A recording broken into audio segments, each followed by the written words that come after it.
Towel కానీ bedsheet కానీ fold చేసి పెట్టుకొని ఫుల్గా టైట్ చేసి చేయాలి.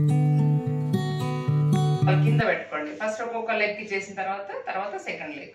చేతులు సపోర్ట్ తీసుకోండి. చక్కగా కాళ్ళు లేపాలి. రిలీజ్ చేయండి. Next release. ఇలా hold 10 seconds hold. Release. Other leg. ఈ కాలు పక్కకు జరిపేసుకొని ఈ కాలుతో స్ట్రెచ్, రిలీజ్. మళ్ళీ stretch, release. Stretch and hold. Relax. కొంచెం రిలాక్సేషన్ తీసుకొని రెండు కాళ్ళు కలిపి మళ్ళీ ఒకసారి బ్రీత్ని కూడా జోడించి ఫుల్ స్ట్రెచ్ చేయండి.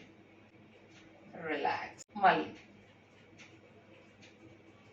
రిలాక్స్. Hold 10 seconds.